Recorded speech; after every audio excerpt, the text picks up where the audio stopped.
My second favorite segment of the show, Stop and Go, presented by the best cross guard in Western PA, Mr. Charlie Batch. Got some questions for you. Um, Stop or go?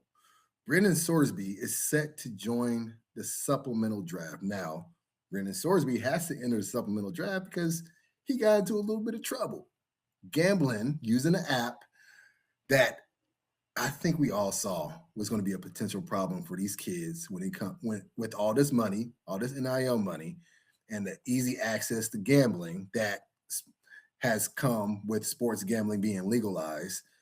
It's not hard to get on FanDuel. Get on FanDuel, everybody, and place a bet or DraftKings. And Brandon Sorsby allegedly placed bets not on his team but on other college games, and so therefore he might have a hard time finding a college through the portal. So it is rumored that he's set to join the supplemental draft. He's a talented quarterback, CB, but stop or go. A quarterback needy team should use a second or a first round pick on him, which means they forfeit that pick for the 2027 draft. So what do you say? I'm stopping with this. And here's why. When you look at the manner that he is currently under now, gambling, that is a huge problem. Like you mentioned, people thought that something like this could potentially happen. But for him to be suspended, the one thing that Roger Goodell, the commissioner, is not going to allow is someone to flee college to now enter into the National Football League and deflect any type of discipline that is happening.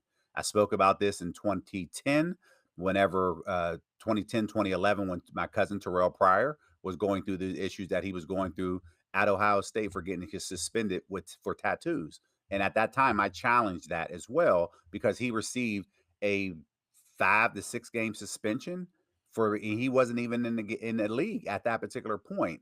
But yet, Tom Brady was suspended 4 games for the integrity of the game. Mm-hmm. And I'm like, how can you get 4 games for Deflategate, but yet we're talking about 6 games for tattoos? Didn't make sense, but I digress when that happened. But when you look at where everything is happening right now, I do not feel that any NFL organization, because they don't have the complete story in this particular investigation, is willing to give up a first or second round pick essentially 10 months from now. I just can't see it. And that's why I don't believe that they'll give up a first or second. Could it be a fourth, fifth, seventh? Yeah, I can see potentially that happening. But again, I don't know how the league allows that to happen if it's not a top 10 pick or a top 3 round pick, and what that looks like. We haven't seen many players drafted in the supplemental draft. I just don't see him getting drafted at this particular point because there's too much vested in this particular manner. Because if he has an issue now and you don't have all of the information and you use a top 10 pick, that's a fireable offense to a general manager if you use next year's selection without having all the information. So I do not think that this is going to happen.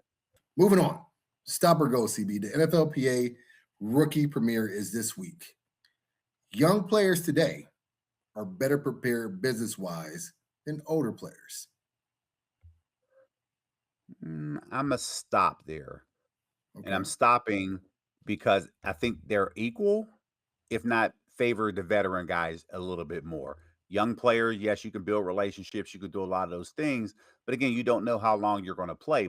So the NFL provides so many different entrepreneur programs that people can actually take advantage of. It's up to the players to now have to do it and want to do it. And when you look at everything that the league provides, players, you need to be responsible for that because you just don't know how long you're going to play. So I think the older players are a little bit more seasoned when it comes to that particular manner. I'm talking about your guys who are in your third and fourth, fifth year, understanding a little bit more. They're a little bit more savvy than what these younger players are coming in. Last but not least, the NBA draft lottery was yesterday. Stop or go, CB. The NFL should implement a lottery system for their draft. I'm gonna go with this. I would like the NFL to implement the lottery system. It makes sense because you don't have to worry about yourself tanking and figuring out who's sitting out players at the end of the season. But the owners don't want to agree with this. They like the format as far as where it is now, and until they change it in March when it comes to voting, this thing won't change. And right now, I don't even think there's any momentum that is leaning toward a more of a lottery selection versus the draft selection. So I just don't think that it's going to happen anytime soon.